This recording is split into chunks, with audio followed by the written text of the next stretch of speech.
I'm Krista Seiden, Analytics Advocate at Google, and your course instructor for the Google Tag Manager's Fundamentals course on Analytics Academy.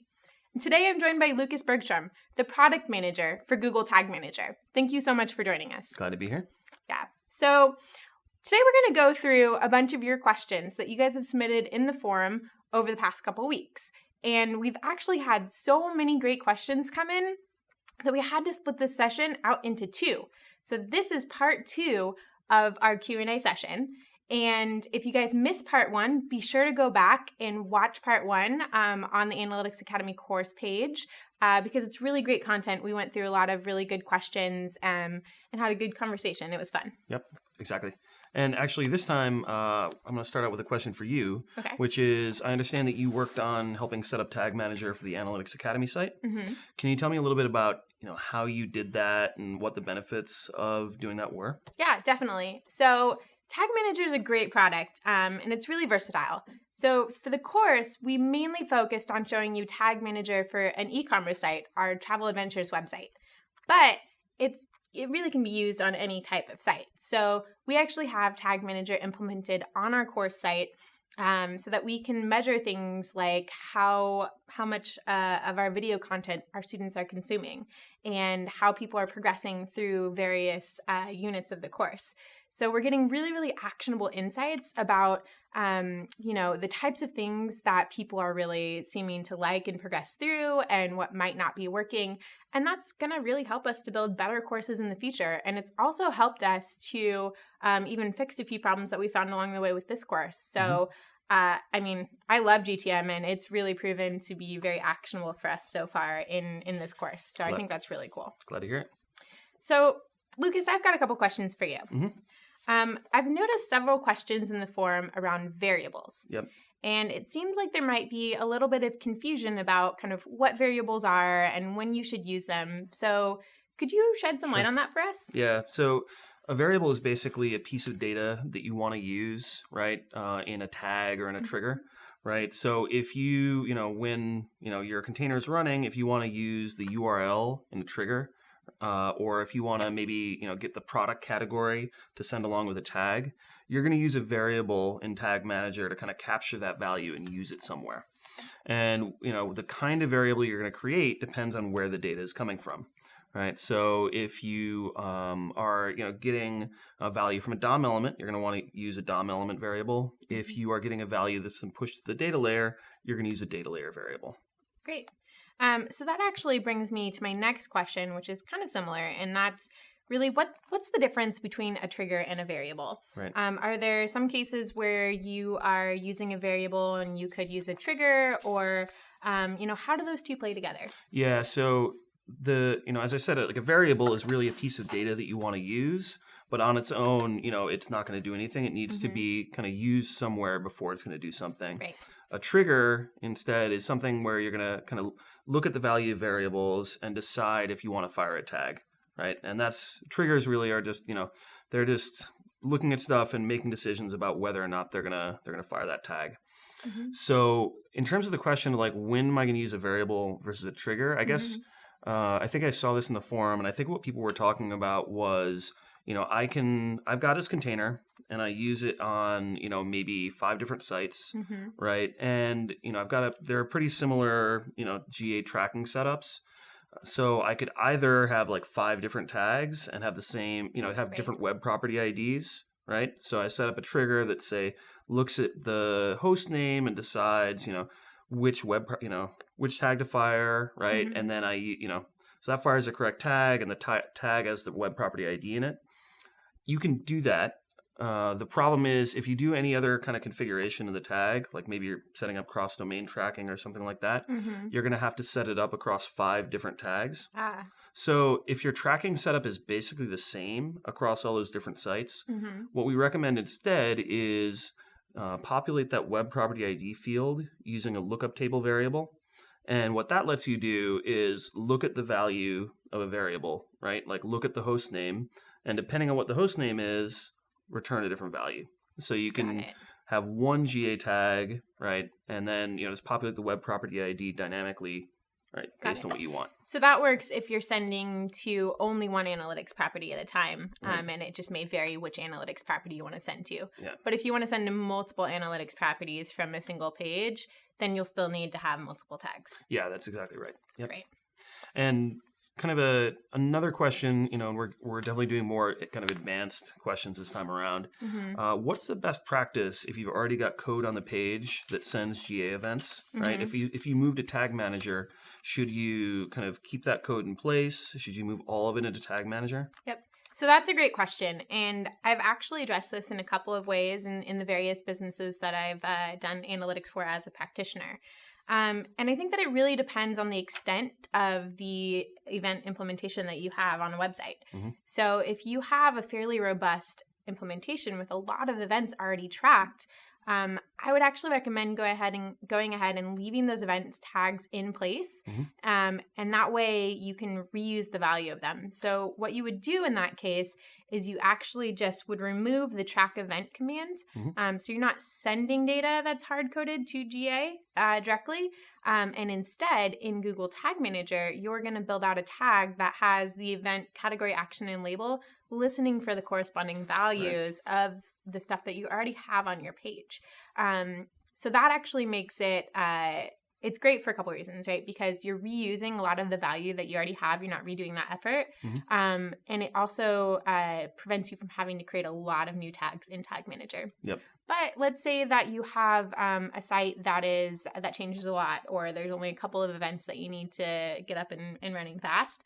You could also do all of those through Tag Manager. Got it. And use like a click class variable or something to define when to call those. Okay. Yeah, that makes sense. So kind of again on the more robust, more difficult question track. Mm-hmm. I've seen a lot of questions in the forum about cross-domain tracking. Right. And people want to know what's the advantage of using a single GTM container across domains, Mm-hmm. and what's the benefit of it? Is it to combine a lot of different page views into a single analytics property, or what's the value? Right. So kind of two separate things happening there, right? Mm-hmm. So the question of why would I want to use cross-domain tracking, right? What does it do? Mm-hmm. Is a little bit separate from should I use one Tag Manager container on multiple sites? Mm-hmm. And we actually covered in the last session why you might want to use a single Tag Manager container across multiple sites. But as far as cross-domain tracking goes, the way that works is it doesn't kind of combine, it doesn't combine different web properties or different domains into a single report. Mm-hmm. What it does is it makes sure that you're correctly counting which visitors came from, outside referrals versus internal referrals on different kind of domains and subdomains. Yep. Right. So that makes sure that kind of when you're looking at refers in Google Analytics, that it's not getting polluted by by your own site. By your own sites, exactly. And then the other thing that it does is it kind of stitches sessions together correctly, Mm-hmm. right? So that if you have somebody that moves from the parent domain to maybe a child domain, right, that looks like a single session. Yeah. So let's say you had a form that spanned different domains, and you wanted to know if people went all the way through that form. Right. You'd be able to track those people across domains by setting up cross-domain tracking in a single session to see that they completed that goal. Yep. Great. And Sorry. So I actually had one more question on cross-domain tracking before we move on. So in the course, we showed an example where we stitched together two different domains using the GA cross-domains variable. But what if somebody had 3 or 4 or 5 domains that they wanted to do the same thing with? And also, in addition to that, does cross-domain tracking take into account subdomains already, or is there anything else that people need to do for that? Right. So as far as subdomain tracking goes, as long as you have the cookie domain set to auto, right, then you've already ensured that subdomain tracking is going to work fine from the parent domain. Works out of the box as long as you have that set to auto. Yeah, exactly. Perfect. So then but if you need to do kind of additional stuff, right, you've got multiple domains that you need to manually specify, right, using that GA cookie domains variable. You can actually put multiple domains in there just separated by commas, right? There is a limitation. If you create a variable, it can only be 255 characters. 255 characters. So what happens if you hit that? Right. So any single variable can only be that big, but you can Mhm. actually put multiple variables in that field when you're configuring the GA tag Okay. and just separate those by commas, right? So basically, you would create like a GA cross domains 1, GA cross domains 2, multiple variables, and you'd put them all together in that variables field. Yeah, exactly. Awesome. Yep. Cool. So switching from kind of cross-domain tracking to more of kind of an e-commerce set of questions. Mm-hmm. In the course, you collect trip value using a custom dimension rather than using the enhanced e-commerce features. Can you tell people, why you did that, when you might want to choose one or the other? Yeah, definitely. So I did notice there was a lot of questions on this in the forum. Some really astute students out there who recognized that we could have actually done the same thing with enhanced e-commerce. So GA actually has a very robust feature set in the form of enhanced e-commerce that you can implement on any kind of an e-commerce store, or really on any kind of a site. I've seen it done for blogs too. Pretty interesting use cases. But in the case of the course, we actually just wanted to collect one value and send it as a custom metric to Google Analytics first. So for simplicity, we did it without enhanced e-commerce. We actually have a course on e-commerce for the Analytics Academy.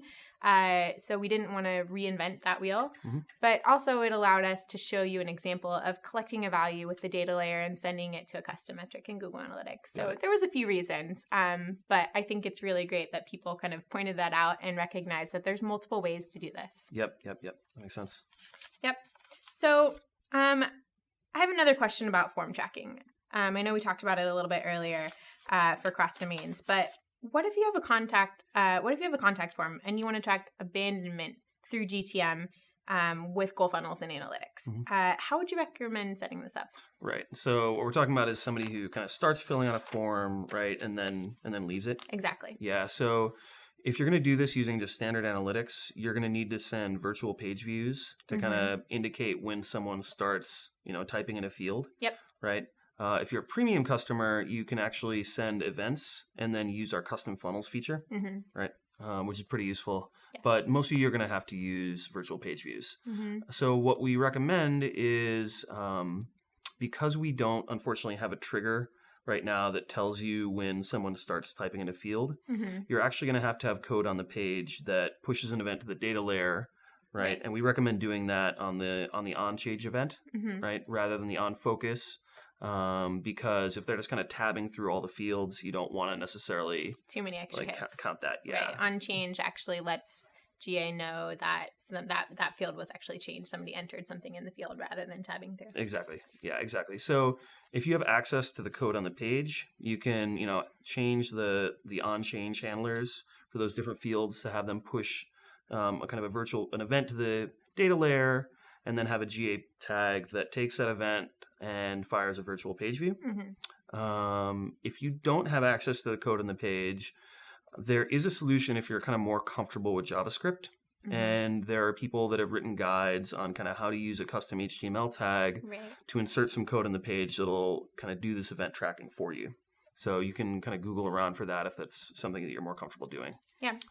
And then kind of speaking of like triggers, definitely when people are setting up click tracking or form submit tracking, they sometimes get confused about why there's kind of an enable when section and then also a fire on section. Can you maybe talk about the difference between those two? Yeah, definitely. So I understand why this could be confusing.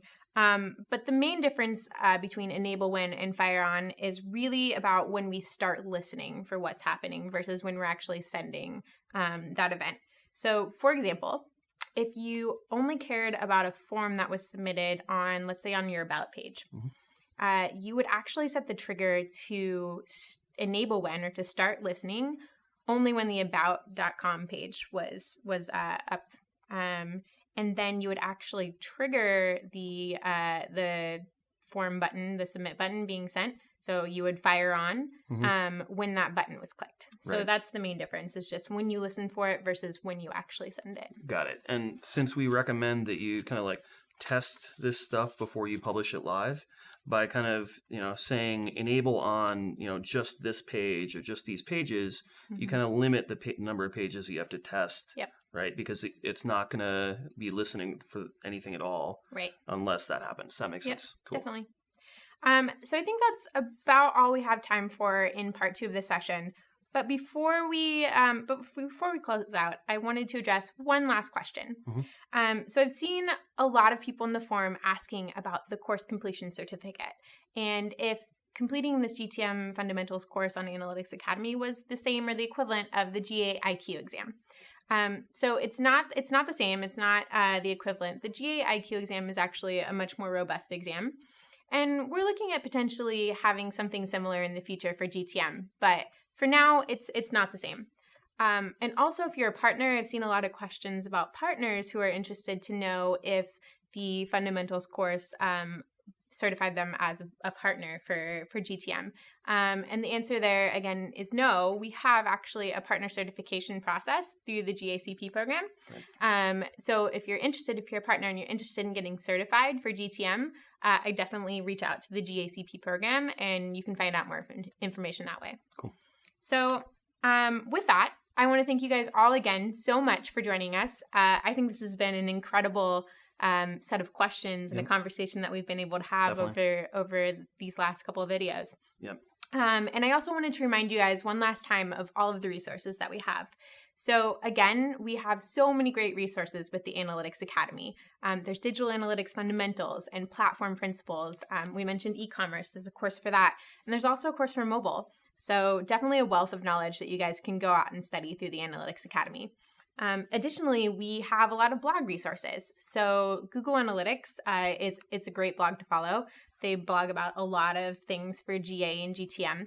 And I actually also have a blog that I blog a lot about GA and GTM. Yep. And that's bloggerchica.com. Yep. And we also have a couple social media accounts you might want to follow if you want to get more frequent updates. You can, on Google Plus, follow Google Analytics at plus Google Analytics, and you'll actually get Tag Manager news as well as analytics news. And if you're on Twitter, it's at Google Analytics. Yep. And Christy, you actually have your own Twitter account, right? I do. It's at Krista Seiden on Twitter. And Lucas, I think you're at Lucas B. That's right. So with that, thank you guys so much for joining us, and happy tagging.